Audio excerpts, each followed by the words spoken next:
Hey guys, this is my first time posting on Reddit, so please go easy on me if there are any formatting or spelling errors. So, I, 26, female, recently moved into an apartment of my own to be closer to my workplace because the commute from my parents' home to the office was way too long. I'd saved up enough money from my previous job so I could finally afford to get a small place of my own, and my parents also helped me with the money. I've been living here for almost 3 months now, all on my own. But 6 days ago, my mother called me and asked me if I'd be willing to let my cousin Jason, 23, male, live with me for a while. He's supposed to start working in a few days, and his workplace also happens to be close to mine. So my mother told my aunt, her sister, that he could live with me and save a fortune on rent for the time being. My mother does tend to go above and beyond when it comes to her family, and it's usually my dad and I who get caught in the crossfire of her decisions. I was really annoyed that she told my aunt that he could live with me without even asking me first. And I didn't like that she told her that he could live with me without splitting the rent. He had to pay rent or he could look for another place to live, but my mother had already committed that he could live with me, so she told me not to worry about the rent and that she'd cover it, which was just ridiculous. But she insisted upon it, so I couldn't argue with her. She also emotionally manipulated me into agreeing to this arrangement and told me that they'd help me with finding an apartment and the cost of moving in and furnishing. So this was the least I could do for her, which I now realize was manipulative of her. But I'll get to that later on.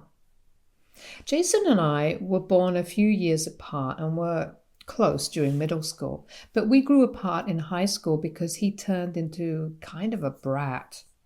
He used to be really arrogant and self-centered and hung out with the worst of the lot, so I distanced myself from him. He didn't seem to mind it either, and after that, we just never reconnected. We were civil to each other when our families met for the holidays, but never more than that, and never friendly. I didn't know how he was now, but I did hope that he changed for the better now that I'd actually have to live with him. My hopes were all dashed on the first day itself because he'd stayed home that day and had turned out to be a total slob. He'd messed up my house within a day, and I was so annoyed that I demanded he clean up as soon as I entered the house. He did do it, but he seemed just as annoyed with me as I was with him, and I honestly couldn't wait for him to start working so that he'd leave the house and wouldn't make a total mess when I came back home.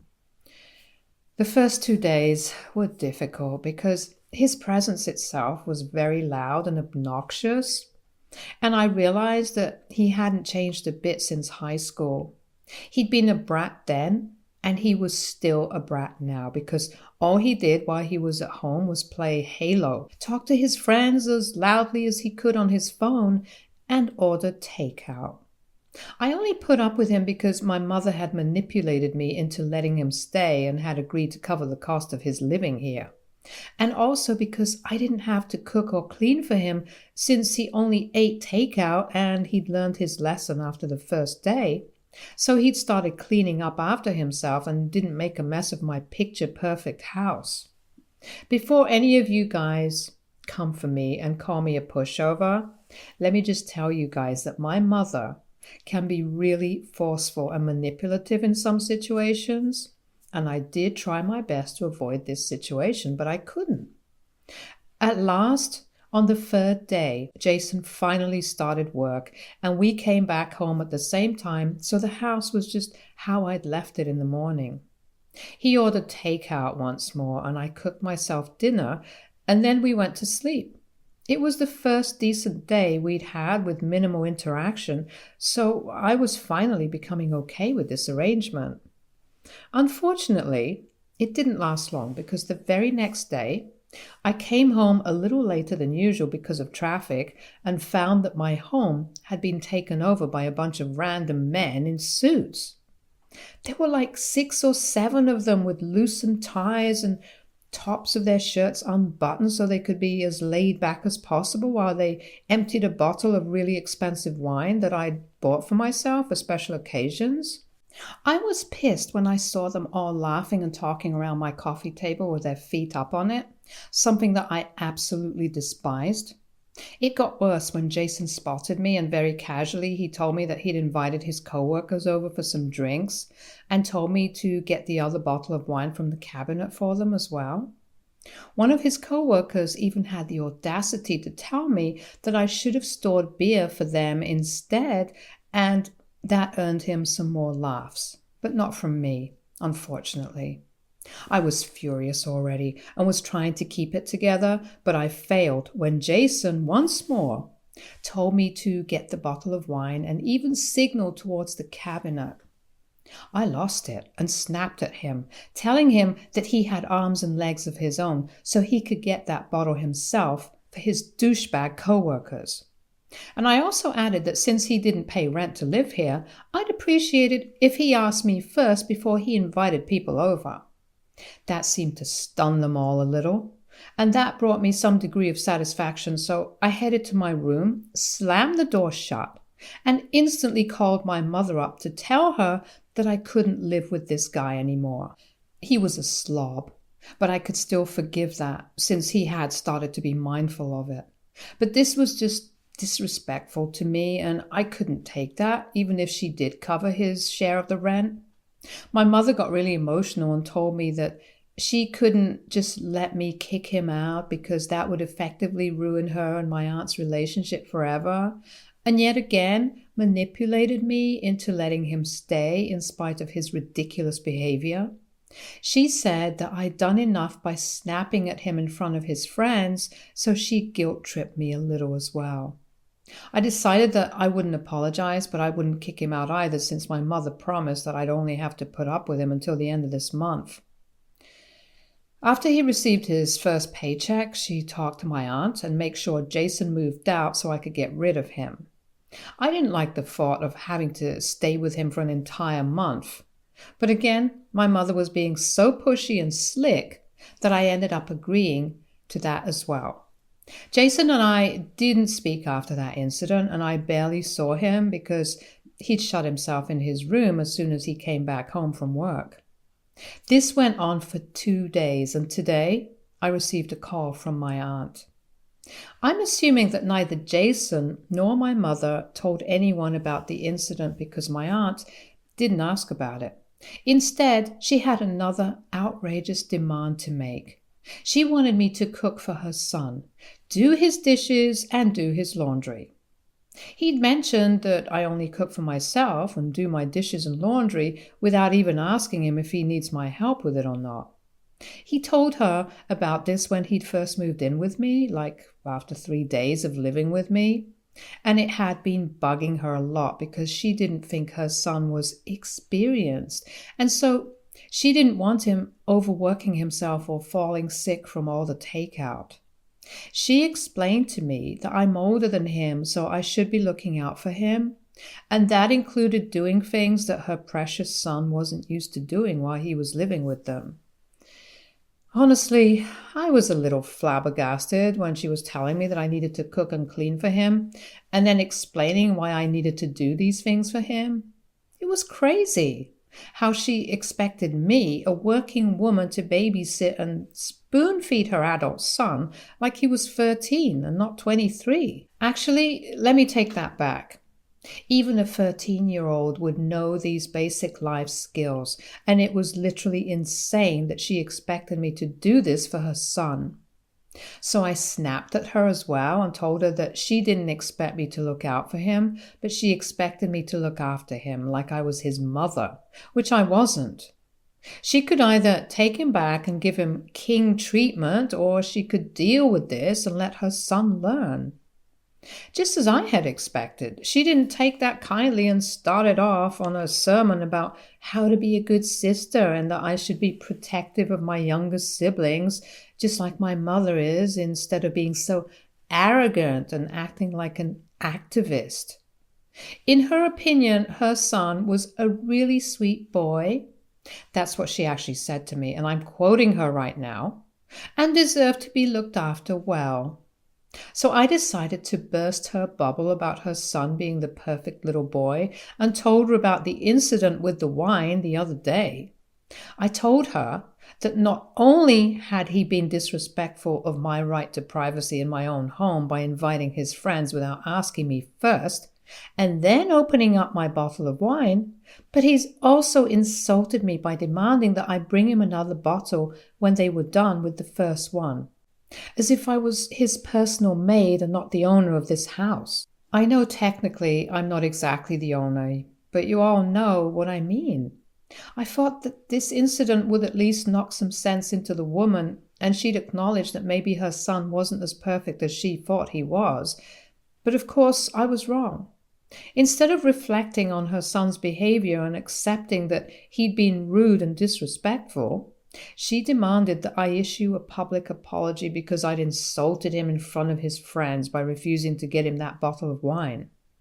She said that I should have just sucked it up and got him the bottle to avoid any drama in front of his friends, and I could have discussed his behavior with him later privately and in a more civil manner, but I chose to humiliate him instead.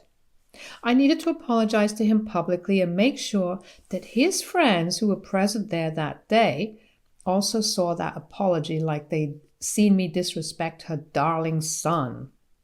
I told her I'd do no such thing and that she could take her son and leave me the heck alone now, and made sure that I brought that up since it was my mom who was paying his share of the rent. Her son had better show me some respect because he was living here for free.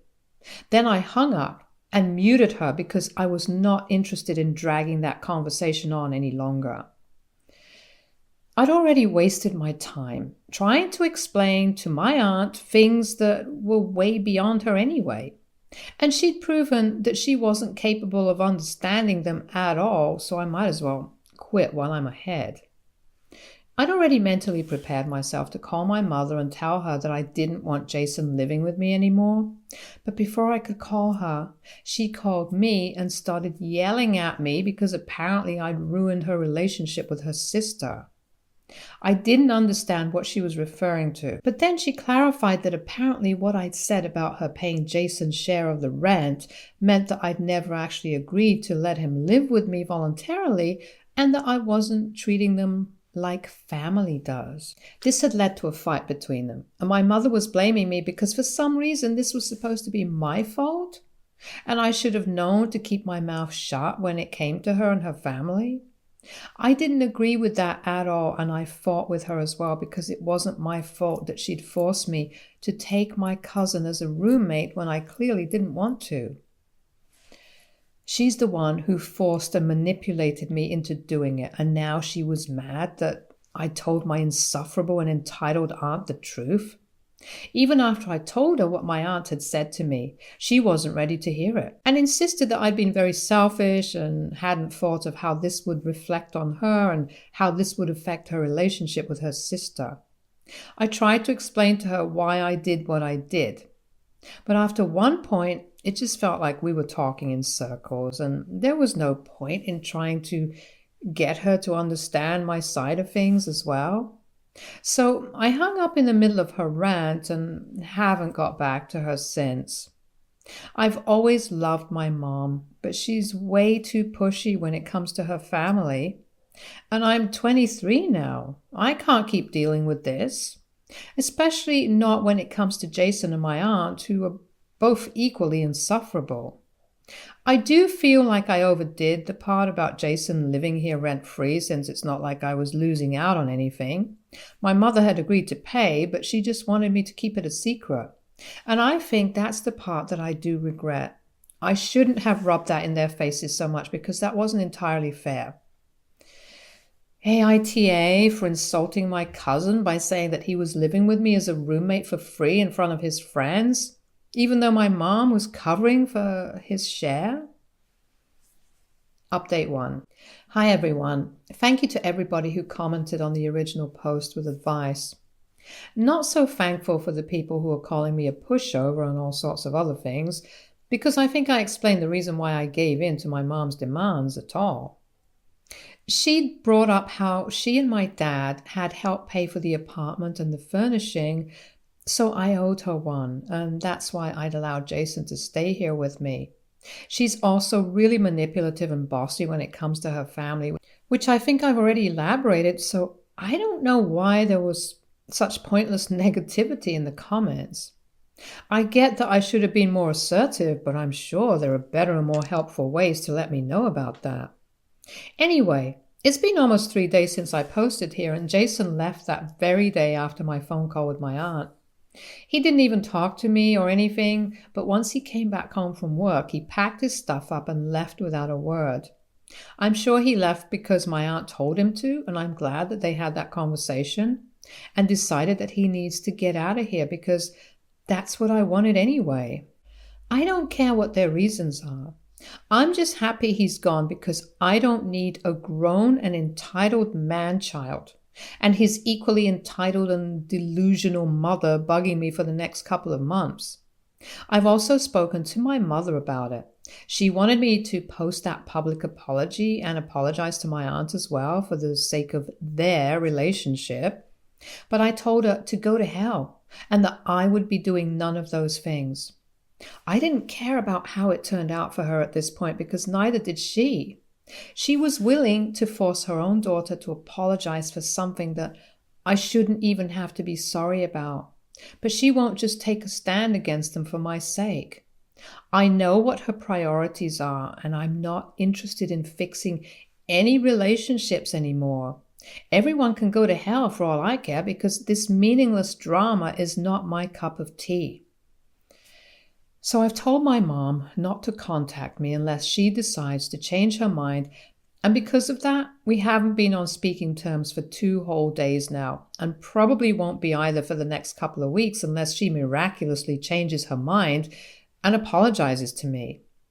I'm in touch with my dad, though, and he's trying to get me to talk to my mom because he doesn't want us to fight.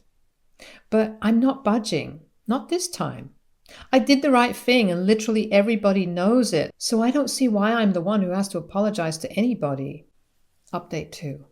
Hey, so it's been a week now and I haven't spoken to my mother in a while, but my dad continued to check up on me every day. This morning he called me before I left for work and requested me to come home a bit early since my mother wanted to meet me, so I did that. My parents arrived around the same time as I came back home, so I expected my mother to at least greet me or be nice to me when we met in the parking lot or when we went up together to my apartment in the elevator. But she was ignoring me and refused to even glance at me like I wasn't even there. That rubbed me the wrong way because she was the one who requested this meeting and not the other way around.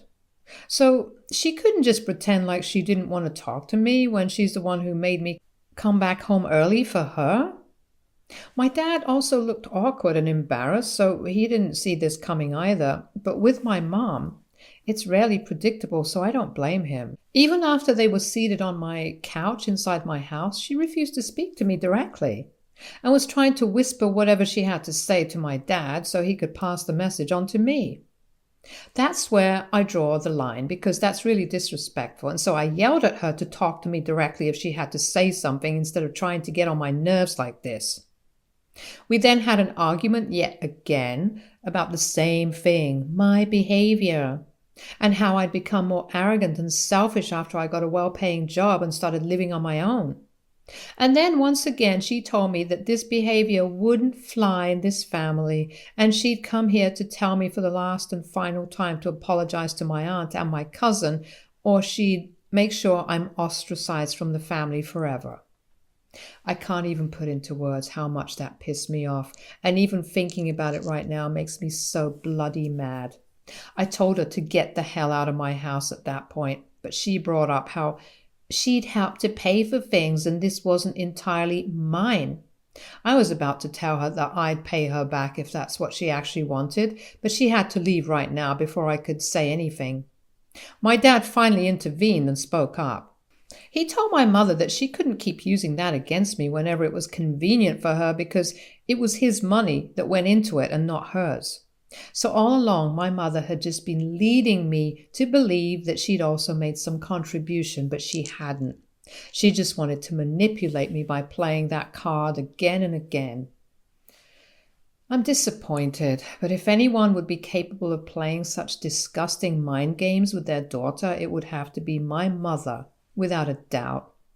My parents had a bit of an argument when my dad supported me, but after about 15 minutes, both of them left, and my dad even apologized to me for wasting my time. He was also pretty pissed off by then, and so was I, so the meeting didn't end on a good note like I'd expected it to. But at least it was over. It's been several hours since they left. It's a little past midnight right now, but I haven't heard back from my dad, so I'm just waiting for him to call within the next couple of days and update me on what's up with him and my mom. I don't know what's going to happen now, because my dad rarely ever speaks up and goes against my mom, and this is one of the few times that he's meddled in one of our arguments, so there's really no telling what my mom might say or do about this now. I just hope this doesn't end too badly for our family, because it's already so annoying that just because of my aunt, there are such problems arising within my family. Update 3. 4 days since the last update, and my parents finally spoke yesterday. They didn't talk to each other for 3 days, but then my mom finally broke down and talked to my dad. She's apologized to him, but he says that she still needs time to come around and apologize to me as well, because my mother has a huge overinflated sense of ego. And for the first time, she knows that she screwed up. It's fine though. She can take her time, because right now, I'm just trying to focus on work since I've taken on a new project recently, and it requires me to stay back late for a couple of days to get a head start on the progress. Surprisingly enough, Jason also texted me last night and apologized for the way he'd behaved while he was living with me, and said that it was totally unacceptable on his part. He can't get his mother to see that she's wrong, but I hardly care about my aunt. She's worse than my mom when it comes to admitting when she's wrong, and besides, after our last interaction and this many fights, I don't even want to talk to her. So I don't care if she doesn't apologize to me either. I did forgive Jason though, so it's all good for now. Stay tuned for more stories from our girl relationships.